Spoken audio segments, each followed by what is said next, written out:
할렐루야. 네, 우리 하나님 날마다 새 일을 행하시는 분이십니다. 믿으십니까? 날마다 새 일을 행하신 하나님은 특별한 경우를 제하고는 사람을 통해서 일하시죠. 어떤 사람입니까?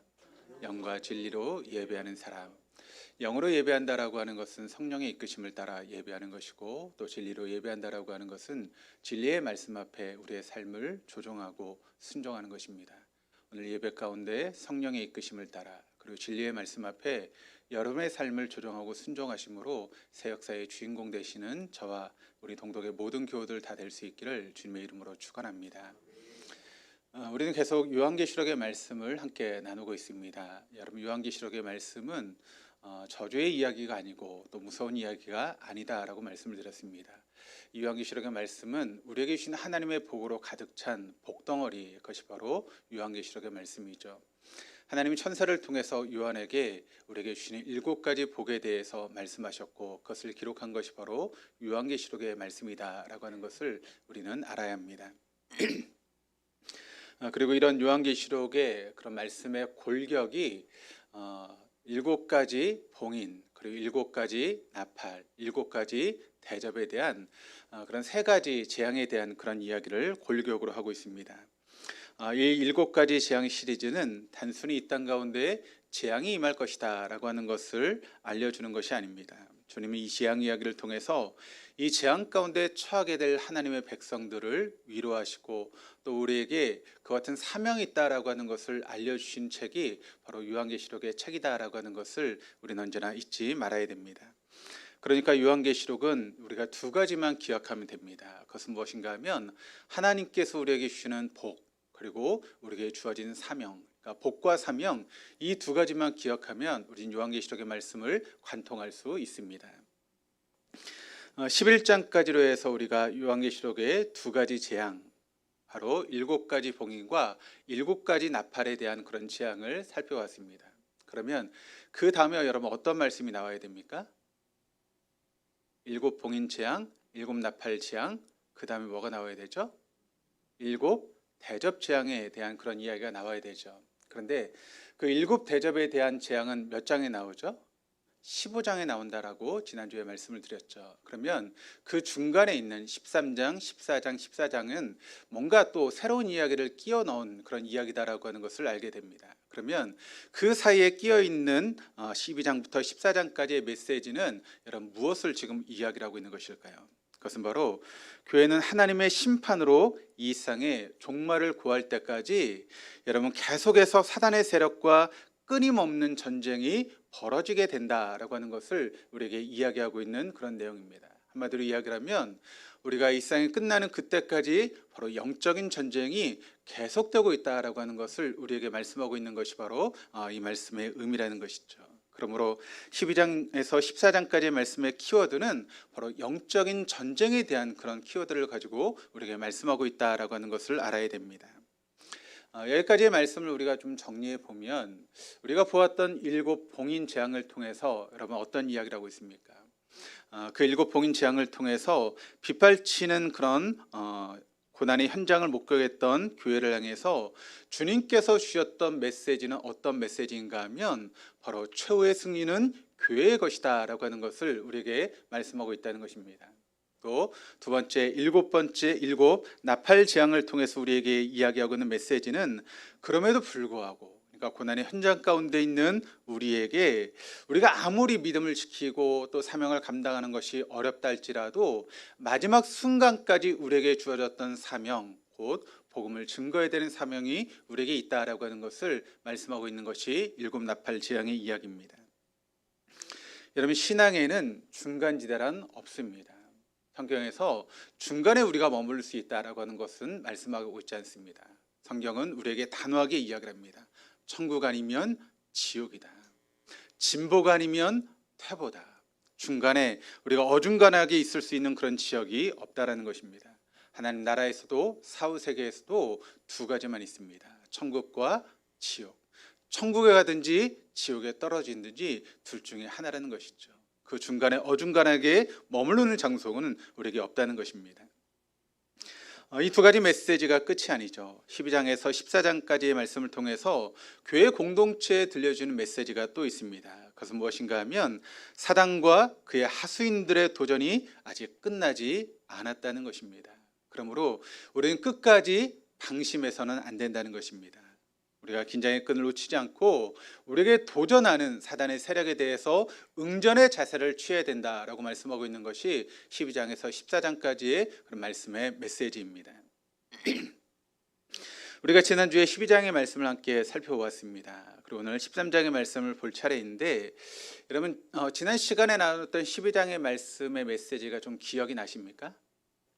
어떤 이야기를 하고 있죠? 세 가지에 대해서 이야기를 했죠. 첫 번째, 도전. 누구에 대한 도전이었습니까? 하나님의 아들이신 예수님에 대한 도전. 그런데 그것이 실패로 끝났죠. 두 번째 도전은 누구에 대한 도전이었습니까? 하늘에서 미가엘에게 대한 그런 도전이 두 번째 도전인데 그것도 패해서 땅으로 사단이 쫓겨나게 되죠. 세 번째 도전은 누구에 대한 도전입니까? 바로 교회 공동체에 대한 그런 도전이 이제 세 번째 도전이죠.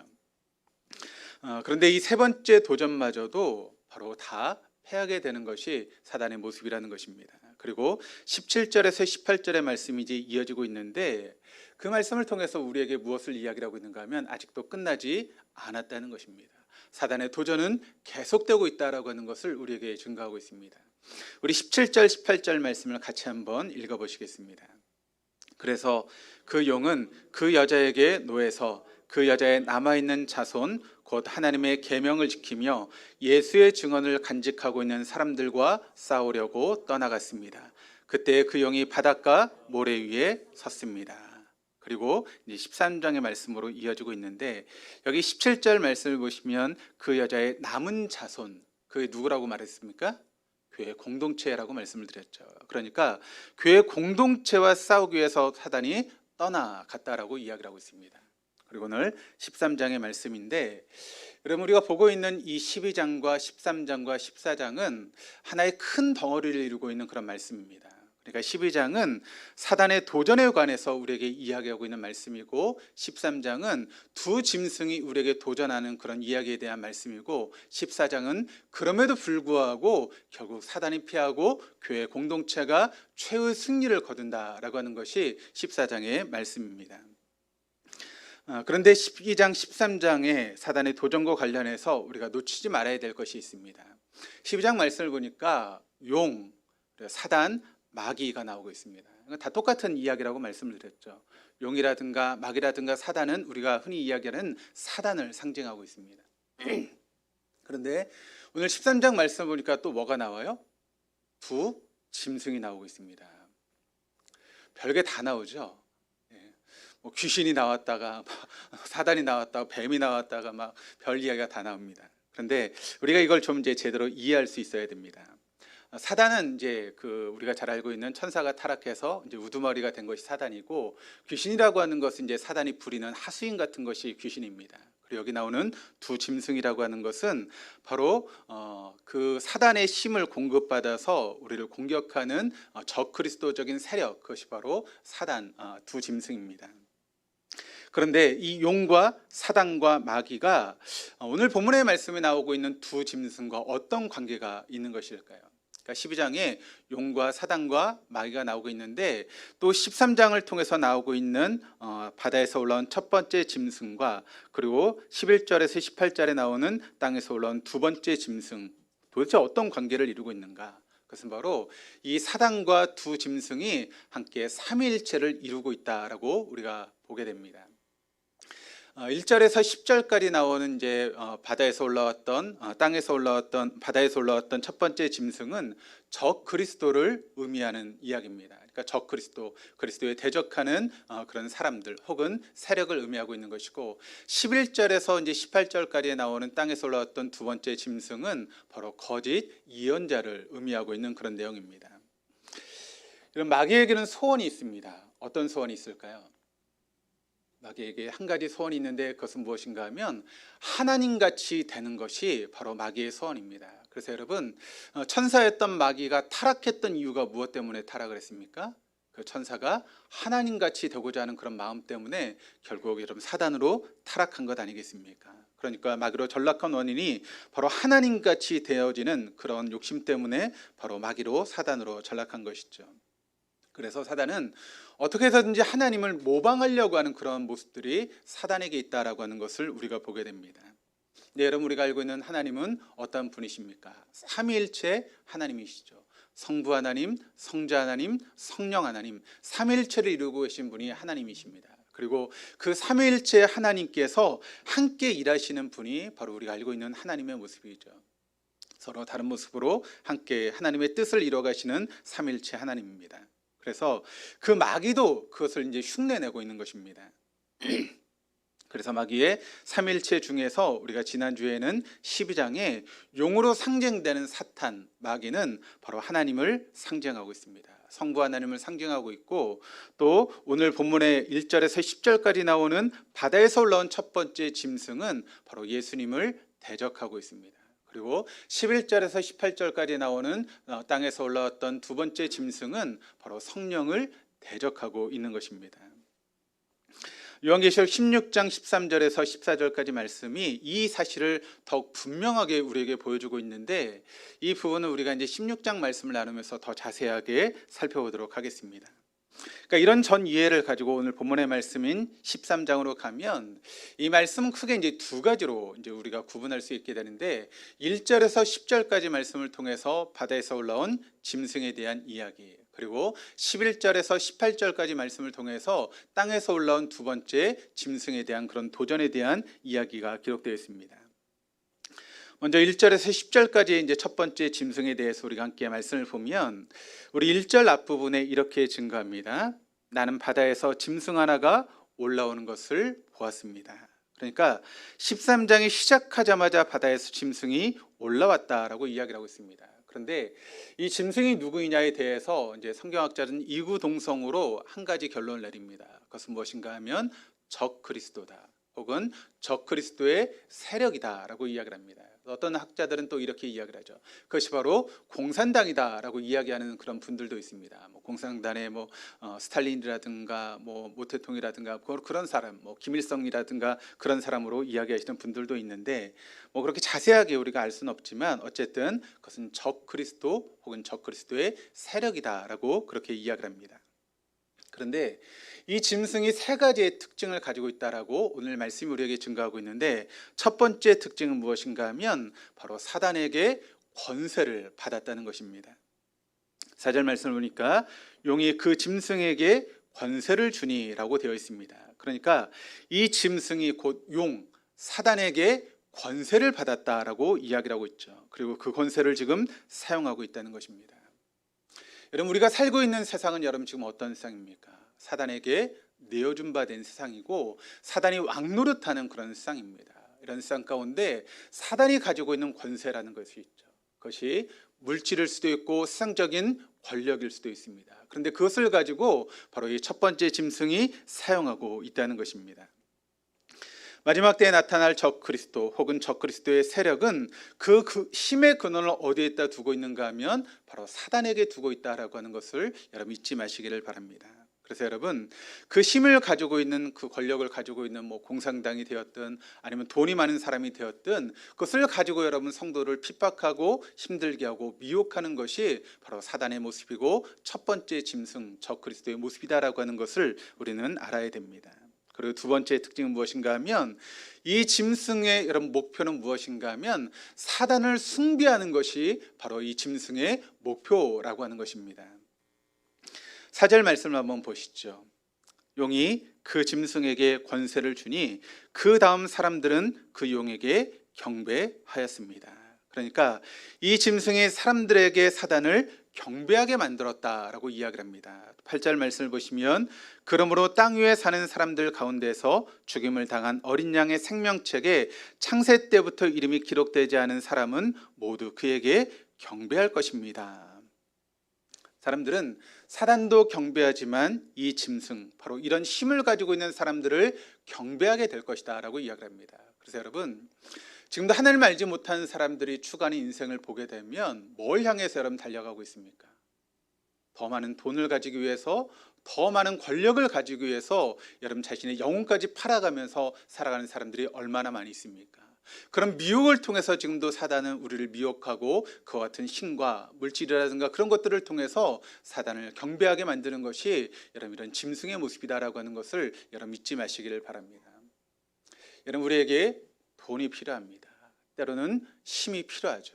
그럼에도 불구하고 그것을 통해서 우리의 영혼을 팔아버리는 그런 일들은 우리가 결코 해서는 안 된다는 것이죠. 왜냐하면 그 뒤에는 바로 사단이 있기 때문에 그렇습니다. 얼마나 돈을 가지고 여러분 믿는 성도들을 유혹하고 있습니까? 얼마나 그런 힘을 가지고 믿는 성도들을 핍박하고 어려운 가운데 빠뜨리고 있습니까? 그 뒤에 사단이 버티고 서 있다라고 하는 것을 여러분 잊지 마시기를 바랍니다. 또 세 번째로 이 짐승은 바로 하나님의 이름을 회방하고 성도들을 핍박한다라고 이야기를 하고 있습니다. 5절 앞부분에 보니까 이렇게 이야기를 합니다. 그 짐승은 큰 소리를 치며 하나님을 모독하는 말을 하는 입을 받고, 그 입은 오늘날 많은 사람들에게 영향을 미치고 있는 매체들을 가리킨다라고 이야기할 수 있습니다. 여러분 요즘 얼마나 많은 매체들이 있습니까? 공중파에서 텔레비도 있고 여러 가지 방송의 채널들이 있지 않습니까? 요즘 또 유튜브라고 해서 많은 사람들이 그 유튜브를 통해서 사람들에게 이야기를 합니다. 어느 때 보면 교회에 대한 그런 안 좋은 이야기를 하는 경우들을 우리가 종종 듣게 되죠. 그런 소리를 듣다 보면 교회는 마치 부패 덩어리인 것처럼 보여지기도 하고 결코 교회를 가서는 안 되는 것처럼 보여지는 그런 경우들이 있지 않습니까? 왜 그럴까요? 그 뒤에 누가 있습니까? 바로 사단이 있다라고 하는 것을 여러분 잊지 마시기를 바랍니다. 그런 매체를 통해서, 그런 입을 통해서 바로 하나님을 모독하고 교회를 모독하고 있는 사단의 전략이다라고 하는 것을 우리는 잊지 말아야 됩니다. 그러므로 여러분 우리가 공중파가 되었든 혹은 유튜브에 그런 방송이 되었든 그걸 너무 여러분 우리가 믿어서는 안 되고 또 그것에 대한 그런 지혜가 분별력이 우리에게 필요하다라고 하는 것을 여러분 아시기를 바랍니다. 요즘 그런 유튜브를 통해서 얼마나 이단들이 여러분 교회를 미혹하고 성도들을 미혹하고 있는지 모릅니다. 잘못하면 그런 미혹에 너무나 쉽게 빠져버릴 수밖에 없는 것이 요즘의 모습입니다. 그런 지혜가 저와 여러분에게 있기를 주님의 이름으로 축원합니다. 6절 말씀을 보니까 또 이렇게 이야기를 합니다. 그 짐승은 입을 열어서 하나님을 모독하였으니 하나님의 이름과 거처와 하늘에 사는 이들을 모독하였습니다. 그러니까 사단에게 권세를 받은 이 짐승이 사단 숭배를 궁극적으로 목표로 하고 있으면서 하나님을 모독하고 있다는 것이죠. 여러분 사단은 하나님처럼 되고 싶습니다. 하나님이 받는 경배를 받고 싶습니다. 그러다 보면 하나님께 경배를 하다 보면 누가 경배를 받지 못합니까? 사단이 경배를 받지 못하죠. 그러니까 하나님을 모독해야 사단이 경배를 받을 수 있는 것입니다. 그래서 하나님을 모독하는 그런 일들을 지금 하고 있다는 것이죠. 7절 말씀에 그 짐승은 성도들과 싸워서 이길 것을 허락받고 또 모든 종족과 백성과 언어와 민족을 다스리는 권세를 받았습니다. 그러니까 이 짐승의 권세가 이렇게 전 세계적으로 영향을 미치면서 성도들을 핍박하고 있다라고 하는 것을 이야기를 하고 있습니다. 이것이 바로 첫 번째 짐승, 바다에서 올라왔던 그런 짐승의 그런 모습입니다. 이어지는 11절에서 18절까지 말씀을 보시면 두 번째 짐승, 땅에서 올라온 짐승의 모습이 나오고 있는데, 여러분 우리의 대적인 사단 마귀가 우리 믿는 성도들을 공격하는 방법은 두 가지가 있습니다. 첫 번째는 외적인 모습으로 우리 성도들을 공격하고, 두 번째는 내적인 모습으로 우리 성도들을 핍박하고 있습니다. 외적인 모습이라고 하는 것은 어떤 모습인가 하면 실제적인 그런 힘을 가지고 성도들을 핍박하고 박해하는 것이 바로 외적인 모습이다라고 이야기할 수 있습니다. 그래서 우리가 이제 보게 되면 북한 땅을 한번 생각해 보시죠. 여러분 북한 땅의 실상은 원래 교회가 훨씬 더 많지 않았습니까? 그런데 북한이 공산화되고 또 김일성이 정권을 잡으면서 교회에 대한 핍박이 이루어지게 되면서 북한에 있던 교회들이 남쪽으로 내려와서 자리를 잡으면서 실상은 남쪽에 별로 그렇게 많은 교회가 있지 않았는데 북한에 핍박받았던 성도들이 남쪽으로 내려오면서 남쪽에 많은 교회들이 생기게 되었습니다. 그런 것처럼 힘을 가지고 있는 그런 정치 세력이나 또 있는 사람들이 교회를 핍박하는 그런 일들이 실제적으로 있지 않았습니까? 예수님 당시에도 여러분 로마의 그런 권력이 믿는 성도들을 핍박해서 십자가에 혹은 사자의 밥이 되는 그런 일들을 벌이게 되었고, 지금도 여러 곳에는 여러분 그와 같은 일들이 지금도 벌어지고 있지 않습니까? 그런데 그런 외적인 핍박보다 사실 더 위협적인 것이 있다면 그것은 무엇인가 하면 바로 내적인 그런 핍박입니다. 마귀는 여러분 더 음흉한 방법으로 교회 자체를 부패하게 만들거나 혹은 성도들을 미혹하게 하는 내적인 방법을 사용하고 있다는 것입니다. 그래서 이런 내적인 공격은 아주 은밀하게 서서히 이루어지기 시작하면서 성도들이 쉽게 속아 넘어가게 되고 그런 이단에 빠지고 그런 어려움에 빠지게 되는 것이죠. 그러면서 그런 유혹에 빠지기 시작하면서 교회가 실제적으로 여러분 가져야 될 힘을, 능력을 상실해 버리게 되는 것입니다. 그래서 무력한 교회로, 아무런 힘이 없는 그런 교회로 변질시켜 나가는 것이 바로 이런 내적인 사단의 공격이라는 것입니다. 지나간 교회 역사를 우리가 보게 되면 외적인 공격보다 언제나 이런 내적인 공격 때문에 교회가 어려움에 빠지고 교회가 힘들었던 그런 시간들이 있었다라고 하는 것을 우리가 알고 있습니다. 오히려 사단의 그런 외적인 공격은 우리 교회가 새로워지는 그런 기회가 되어졌던 것도 우리가 보게 됩니다. 외적으로 공격을 당하고 사람들이 핍박을 당하면서 가라지와 같은 모든 성도들은 다 떨어져 나가고 정말 헌신하는 소수의 성도들이 남아서 믿음을 지키게 되었을 때, 여러분 그와 같은 시간이 오히려 교회를 더 강하고 더 거룩한 교회로 탈바꿈시켰던 역사를 우리가 보게 되지 않습니까? 그러므로 교회는 우리의 핍박 가운데 박해를 받으면서 더 정결해지고 거룩해지는 그런 역사를 가지고 있습니다. 그래서 오히려 교회의 핍박이 이루어지고 있다라고 하는 것은 우리가 마다할 것이 아니라 우리가 그와 같은 시간을 통해서 교회가 새로워지는 기회로 삼을 수 있으면 더 감사하는 것입니다. 저는 그런 의미에서 우리가 보내왔던 3년의 코로나의 기간이 우리 교회를 새롭게 할 수 있는 기회라고 생각을 합니다. 물론 여러 가지 어려움이 있고 성도들 숫자가 줄어지고 그와 같은 어려움이 있지만, 우리가 그런 시간을 통해서 우리가 신앙을 돌아보고 우리가 믿음을 다시 회복하고 하나님께서 우리에게 원하시는 사명을 우리가 다시 회복할 수만 있다면 우리 교회는 더 힘든 교회로, 한국 교회는 정말 하나님께서 귀하게 사용하시는 그런 교회가 되어지게 될 것입니다. 그러므로 교회에 닥치는 환난과 박해는 우리가 피할 것이 아니라 오히려 그런 시간을 통해서 우리를 더 하나님의 그런 모습으로 바꿔나가는 그와 같은 모습이 있어야 됩니다. 그런데 언제나 문제는 내적인 박해였습니다. 내적인 도전이었습니다. 그래서 교회 안에 서로 어떤 아무것도 아닌 것을 가지고 서로 갈등하고 반목하고 또 교회를 어렵게 하는 이단 사상들이 들어와서 교회가 병들고 문제가 생기는 그런 일들이 더 많았다는 것이죠. 그러므로 우리는 외적인 박해보다 이런 내적인 박해를 더 신경 써야 되고 이것을 해결하기 위해서 더 노력을 기울여야 됩니다. 앞에서 첫 번째 본 짐승이 적그리스도 혹은 적그리스도의 세력으로 교회에 대한 외적인 핍박과 박해를 가했다면, 두 번째 올라왔던 짐승은 거짓 예언자를 상징합니다. 그리고 그 거짓 예언자가 교회 안으로 들어와서 교회를 교란시키고 미혹시켜서 두 짐승, 바로 용으로 하여금 바로 그렇게 용에게, 사단에게 조종을 받고 활동하게 만드는 것이 바로 두 짐승의 모습이고 특징이다라고 하는 것을 보게 됩니다. 둘째 짐승의 특징을 우리가 간단하게 살펴보면, 두 번째 짐승은 첫째 짐승의 종노릇을 하는 것이 두 번째 짐승의 모습이라는 것입니다. 우리 11절 12절 말씀을 같이 한번 읽어보시겠습니다. 나는 또 땅에서 다른 짐승 하나가 올라오는 것을 보았습니다. 그것은 어린 양처럼 뿔이 둘 있고 용처럼 말을 하였습니다. 이 짐승은 첫째 짐승이 가진 모든 권세를 그 첫째 짐승을 대신하여 행사하였습니다. 여기 말씀을 보니까 이 짐승은 첫째 짐승이 가진 모든 권세를 대신 행사했다라고 이야기를 하고 있습니다. 그러니까 여러분, 첫 번째 짐승은 누구로부터 그런 권세를 받았습니까? 사단으로부터 그 권세를 받았는데, 그것을 지금 누가 또 사용하고 있는가 하면 두 번째 짐승이 사용하게 된다는 것이죠.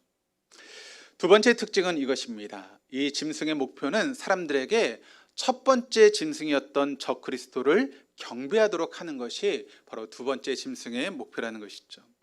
11절 하반절 말씀을 보니까 이렇게 증거합니다. 이 짐승은 땅과 땅 위에 사는 모든 사람들로 하여금 치명상에서 나음을 받은 그 첫 번째 짐승에게 절하게 하였습니다.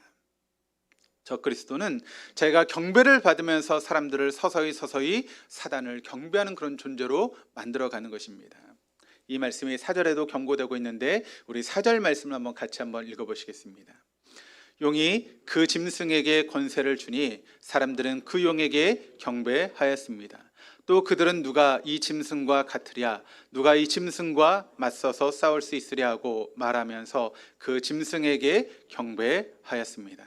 그러니까 이 짐승의 궁극적인 목표는 우리들로 하여금 사단을 경배하는 존재로 만드는 것이 바로 이 두 번째 짐승의 궁극적인 목표라고 이야기를 하고 있습니다. 또 세 번째 이 짐승의 그 특징은 바로 매우 종교적인 성격을 띠고 있는 것이 이 세 번째 짐승의 모습이라는 것이죠. 그래서 거짓 예언자라고 표현하고 있는 것입니다. 앞에 보았던 첫 번째 짐승은 사단에게 권세를 받아서 백성과 각 나라 가운데서 역사했다면, 두 번째 짐승은 그 특징이 무엇인가 하면 아주 종교적인 그런 특징을 가지고 있다는 것입니다. 근데 여기서 말하는 종교적이라는 말은 좋은 의미로서의 종교적이 아니라 나쁜 의미로서의 종교적이다라고 이야기할 수 있습니다. 그렇다면 둘째 짐승이 어떤 면에서 종교적인가? 우리 11절 말씀을 다시 한번 우리 읽어보시겠습니다. 나는 또 땅에서 다른 짐승 하나가 올라오는 것을 보았습니다. 그것은 어린 양처럼 뿔이 둘 있고 용처럼 말을 하였습니다. 여기 말씀을 보니까 어린 양처럼 뿔이 있고 이야기를 합니다.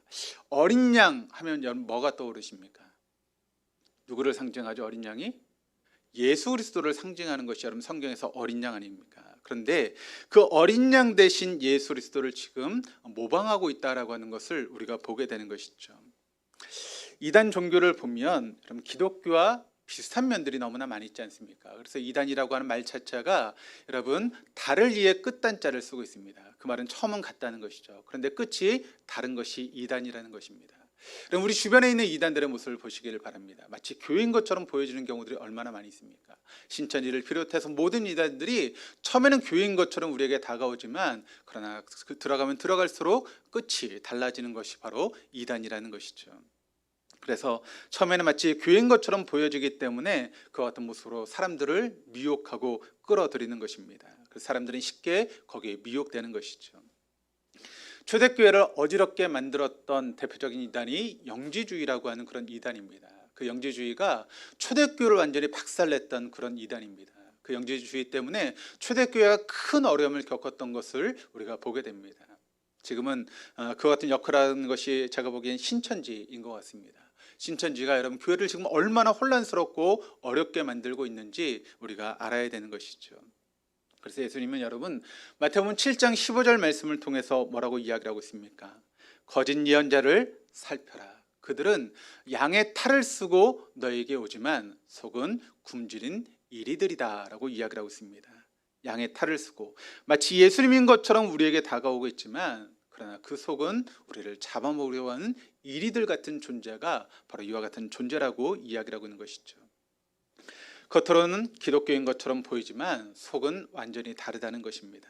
그러므로 중요한 것은 겉으로 보기에 어떻게 보이느냐라고 하는 것이 중요한 것이 아닙니다. 교회 형태를 띠고 있고 교회 시스템을 가지고 있고 교회 다니는 것처럼 보이는 것이 중요한 것이 아니라 그들이 말하고 있는 메시지가 어떤 메시지인가를 우리가 분별할 수 있어야 되는 것이죠. 그러기에 여러분 우리가 말씀 가운데 거해야 되는 이유가 여기 있습니다. 성경을 배워야 되는 이유가 바로 여기에 있는 것이죠. 여러분 한번 유튜브 한번 들어가서 여러분 이단들이 증거하는 얘기를 한번 들어보시기를 바랍니다. 여러분 거기를 분별하실 수 있겠습니까? 그 이야기를 듣고 이것이 진리인가 비진리인가 여러분 알 수 있겠습니까? 아마 모르실 것입니다. 우리가 공부하지 않으면 그것을 분별할 수 있는 능력이 우리에게 없습니다. 그러므로 우리가 성경을 배워야 되는 이유가 여기 있습니다. 우리를 미혹하려고 하는 그런 사단의 유혹에 넘어가지 않기 위해서, 진리에서 벗어나지 않기 위해서 우리가 말씀을 공부해야 되고 말씀을 연구해야 되는 이유가 바로 여기에 있는 것이죠. 둘째 짐승이 가진 종교적인 성격은 그들이 바로 이적을 사용하고 있다라고 하는 것을 우리가 알아야 됩니다. 14절 말씀을 같이 한번 읽어보시면 같이 읽겠습니다. 그리고 그 첫째 짐승을 대신해서 행하도록 허락받은 그 기적들을 믿기로 해서 땅 위에 사는 사람들을 미혹하였습니다. 여기 보니까 이 두 번째 짐승 거짓 예언자들이 사람을 미혹하는 수단으로 지금 뭘 사용하고 있습니까? 기적을 사용하고 있다. 이적을 사용하고 있다. 능력을 사용하고 있다라고 이야기를 하고 있습니다. 그러니까 여러분 교회에서 여러분 어떤 이적이 일어났다, 기적이 일어났다, 능력이 나타났다 여러분 우리가 거기에 현혹돼서는 안 되는 것입니다. 한때 한국 교회가 문제가 뭔가 하면 어디에 막 능력이 나타났다고 하면 어떻게 되죠? 모든 성도들이 다 몰려갑니다. 그리고 목회자들도 거기서 좀 뭔가 배우겠다고 목회자들도 여러분 몰려갑니다. 여러분 왜 그렇습니까? 바로 능력, 이적, 그와 같은 것을 통해서 교회를 부흥시키고 하려고 하는 그런 욕심 때문에 결국 그런 일들이 벌어지고 있는데, 여러분 그런 이적이 얼마든지 사단이 미끼로 우리를 미혹할 수 있다라고 하는 것을 여러분 잊지 마시기를 바랍니다. 여러분 목회자가 막 능력을 베풀어서 여러분 병자들이 낫고 사람들이 막 넘어지고 막 그런 게 여러분 중요합니까?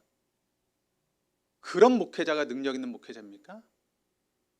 라고 어떻게 생각하십니까? 그게 능력 있는 목회자면 저도 어디 산에 올라가서 배워야 되겠죠.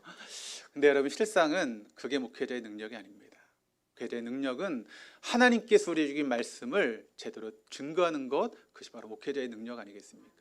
물론 이렇게 기도를 통해서 병이 낫고 하는 것도 중요합니다. 그런데 그것은 도구에 불과한 것이죠. 하나님 말씀을 알아가기 위한, 하나님께 나아가기 위한 도구지 그것이 목적이 될 수는 없는 것입니다. 그런데 한국교회가 얼마나 그것을 목적으로 삼고 있습니까? 그것을 통해서 얼마나 교회를 부흥시키고 성장하려고 하는 그런 욕심들이 있습니까? 그러다 보니까 교회가 잘못된 길로 빠지는 경우들이 많이 있다는 것이죠. 우리가 잘 알고 있는 출애굽기의 말씀을 보면 모세가 이스라엘 백성들을 출애굽시키기 위해서 바로 앞에 서지 않습니까? 그리고 하나님 주신 능력으로 여러 가지 기적들을 베풉니다. 근데 여러분 그때 성경은 뭐라고 말씀하고 있습니까? 애굽의 술사들도 똑같이 따라했다라고 이야기를 합니다. 그러니까 사단도 얼마든지 그런 능력을 베풀 수 있다라고 하는 것을 우리가 기억해야 될 필요가 있습니다. 사단도 기적을 행할 수 있습니다. 그러므로 눈에 보이는 기적이 중요한 것이 결코 아니다라고 하는 것을 여러분 잊지 마시기를 바랍니다. 거기에 매이지 말라는 것이죠. 그러다 보니까 비냐르든가 그런 교회에 한동안 이제 문제를 일으켰던 그런 것들을 보면 여러분 거기에 이제 어떤 일들이 벌어지는가 하면 목사님이 막 말씀하다가 막 바람을 일으키면 어떻게 되죠? 성도들이 막 쓰러지고 그런, 그걸 보면 또 능력이라고 하면서 사람들이 몰려가고 그런 일들이 한동안 있었죠. 근데 그게 이단 아닙니까? 그러므로 우리가 여기에 조심할 필요가 있다라고 하는 것을 기억하시기를 바랍니다. 여러분 우리는 말씀에 서야 됩니다. 말씀 안에서 하나님께서 우리 주신 사명을 붙들고 말씀대로 살아가는 삶이 중요한 것이지 기적을 베풀고 능력을 베푸는 그런 삶이 결코 중요하지 않다. 그게 필요 없다는 말은 아니지만 그것은 여러분 차후의 일입니다. 비본질적인 것이라는 것이죠. 정말 본질은 우리가 말씀 가운데 서는 것입니다. 사단은 우는 사자와 같이 삼킬 자를 찾기 위해서 여러 가지로 우리를 미혹하며 우리를 유혹하고 있습니다. 1절에서 10절은 첫 번째 짐승, 바다에서 올라온 짐승이 적그리스도 혹은 적그리스도의 세력을 의미하고 있고 우리에게 외적인 핍박을 가져다 준다. 두 번째 11절에서 18절은 두 번째 땅에서 올라온 짐승인데 이것은 거짓 예언자를 상징하고 있고 내적으로 교묘하게 우리를 미혹하고 있다라고 이야기를 합니다. 그래서 여러분 어떻게 될까요? 7절 말씀이 이렇게 증거합니다.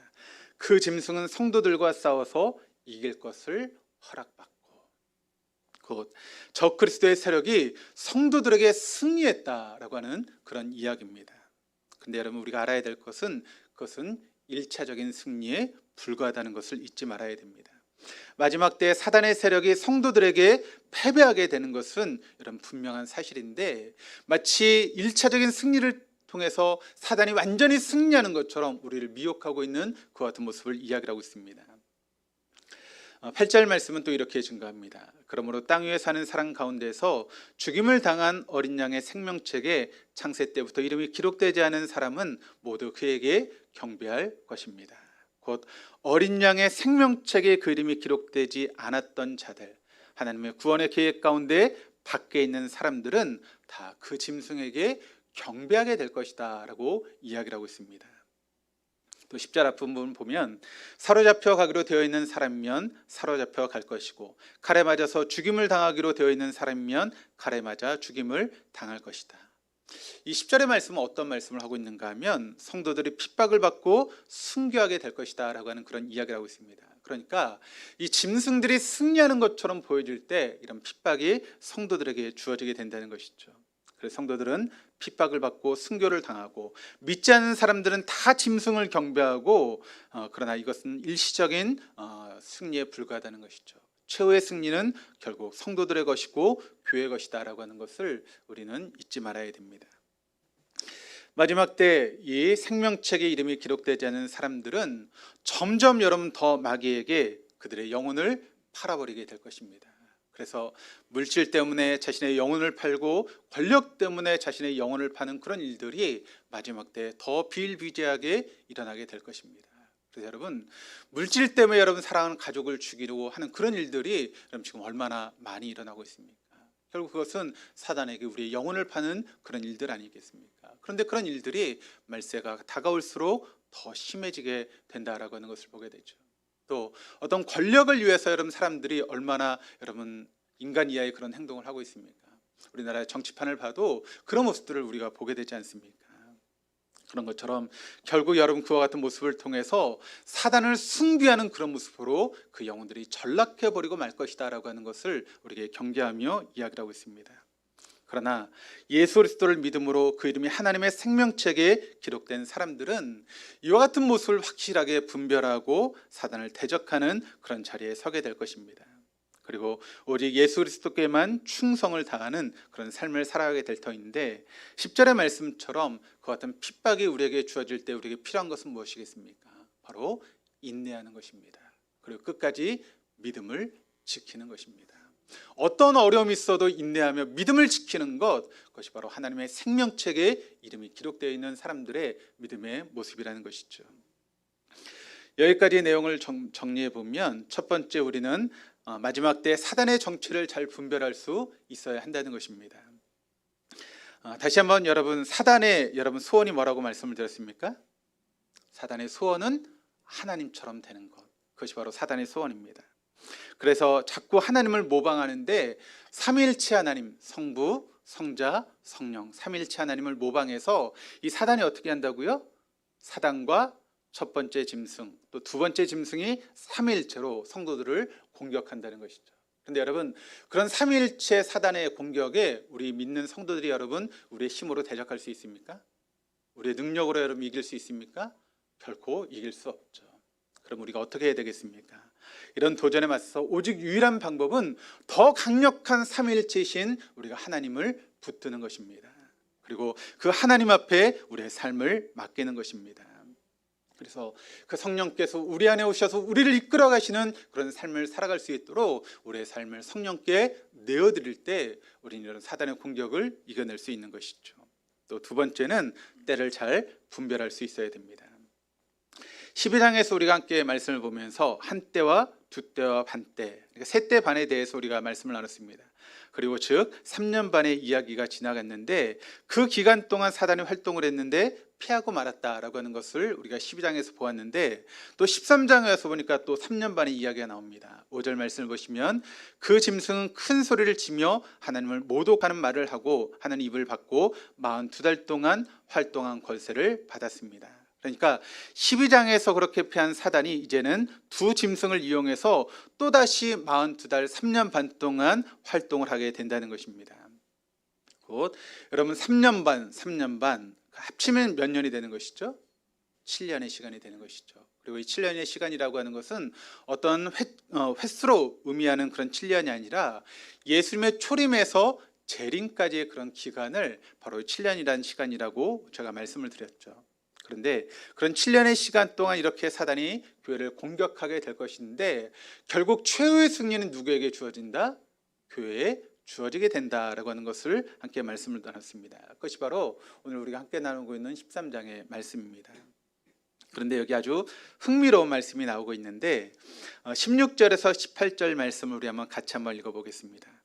또 작은 자나 큰 자나 부자나 가난한 자나 자유인이나 종이나 할 것 없이 다 그들의 오른손이나 이마에 표를 받게 하였습니다. 누구든지 이 표를 가진 사람 그 짐승의 이름이나 그 이름을 나타내는 숫자로 표가 찍힌 사람이 아니면 아무도 팔거나 사거나 할 수 없게 하였습니다. 여기에 지혜가 필요합니다. 지각이 있는 사람은 그 짐승을 상징하는 숫자를 세어보십시오. 그 수는 어떤 사람을 가리키는데 그 수는 666입니다. 자, 여기 뭐가 나오고 있습니까? 666이라고 하는 숫자가 나오고 있습니다. 근데 여러분, 여기 나오는 666이라고 하는 숫자는 어떤 호기심으로 여러분 그 숫자를 우리가 막 연구하고 그 숫자가 무슨 의미냐라고 하는 것을 우리가 살피기 전에, 이 숫자라고 하는 것은 사단의 도전에 응전하는 그것을 독려하는 그런 맥락에서 우리가 이 숫자를 볼 필요가 있다는 것이죠. 우리가 전에 이제 7장 말씀을 함께 나누면서 하나님께서 믿는 성도들에게 인을 찍으셨다라고 말씀을 드렸죠. 그 인이라고 하는 것이 어떤 의미가 있다고요? 너는 하나님의 사람이야. 그리고 내가 끝까지 너를 책임질 거야 라고 하는 그런 의미로서 믿는 성도들에게 하나님께서 인, 도장을 찍으셨다라고 말씀을 드렸습니다.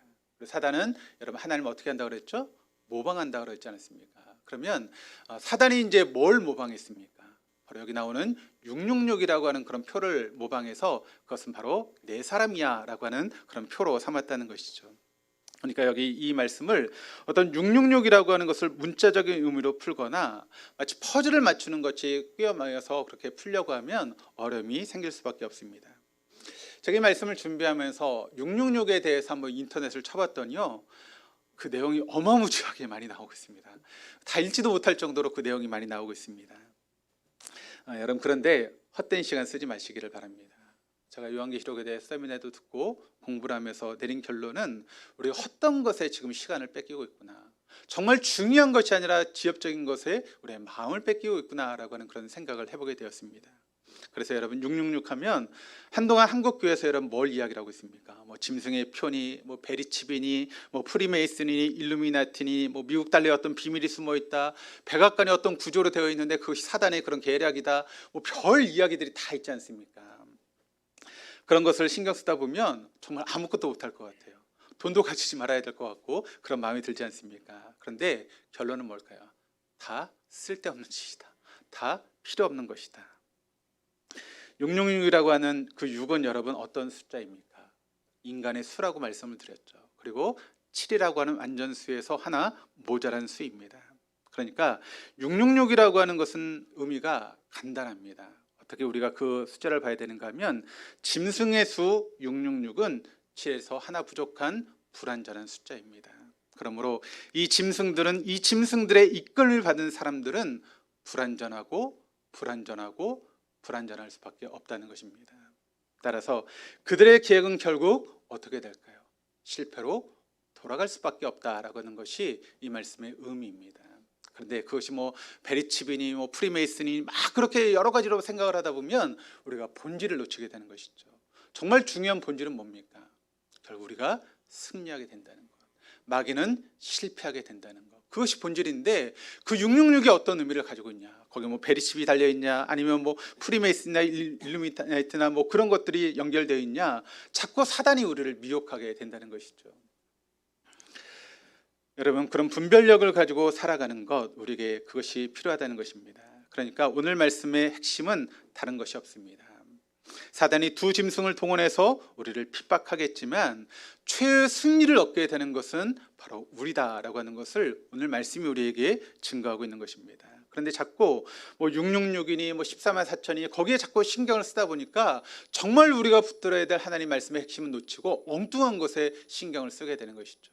그러면서 교회가 자꾸 거기에 분란이 생기기 시작합니다. 그러면서 자꾸 그 666이 뭐냐, 뭐 14만 4천이 뭐냐라고 하다가 보니까 여러분 요한계시록이 어려워집니다. 그러니까 어떻게 됐죠? 한국교회가 요한계시록에 대해서 문을 닫았습니다. 그리고 말씀을 증거하지 않았죠. 왜 그렇게 어려운 걸 이야기를 하냐? 왜 자꾸 그런 것을 보면서 싸우냐? 우리가 그러지 말고 우리가 요한계시록을 보지도 말고 풀지도 말고 말씀도 전하지 말자. 그러면서 한동안 한국교회가 요한계시록에 대해서 문을 닫았습니다. 그러다 보니까 이단이 여러분 그것을 가지고 우리를 미혹하고 공격하고 있는 것이죠. 666, 14만 4천 등 그게 문제가 아닙니다. 진짜 중요한 것은 이 13장이 우리에게 말씀하고 있는 것이 무엇인가를 알아야 되는데, 여러분 다음번에 14만 4천이 또 나오게 되겠지만 중요한 것은 이 13장의 근본적인 메시지가 무엇인가, 하나님께서 이 말씀을 통해서 우리에게 이야기하고 싶은 것이 무엇인가, 그것을 아는 것이 더 중요하지 않겠습니까? 그 말씀을 증거하는데 지엽적으로 숫자가 나온다고 해서 거기 우리의 마음 뺏기면 결코 안 된다는 것입니다. 삼일체 사탄, 그게 이제 10장에서 자기 힘으로 안 되니까 두 하수인인 바다에서 올라온 용과 땅에서 올라온 용을 통해서 성도를 핍박하고 공격하게 된다. 한편으로는 내부적으로 막 교란시키고 미혹시켜서 어떻게 해서든지 구원받은 성도를 흔들어대고 또 변질시키고 배교시키려고 하는 그런 일들을 하게 된다는 것입니다. 그런데 우리가 이 안에서 오직 어린 양 대신 예수 그리스도를 우리가 붙들고 믿음으로 살아가면서 인내하며 우리의 믿음을 지킬 때 결국 최후의 승리는 우리의 것이다 라고 하는 것이 오늘 13장이 우리에게 말씀하고 있는 말씀의 핵심입니다. 그러므로 우리는 이 말씀의 핵심을 붙들어야 됩니다. 다른 것 666이니 14만 4천이니 그게 중요한 게 아닙니다. 하나님은 우리를 붙들고 계시고 결국 우리에게 최후 승리를 주실 것이다 라고 하는 것을 여러분 잊지 마시기를 바랍니다. 한 가지 이야기라고 말씀을 마치겠습니다. 바이올린이라고 하는 악기가 있죠.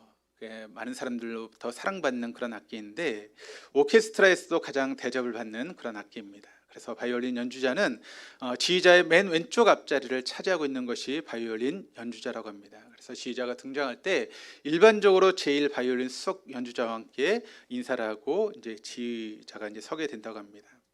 그런데 여러분 이 바이올린 중에 이제 명품으로 이제 알려지고 있는 그런 악기들이 있습니다.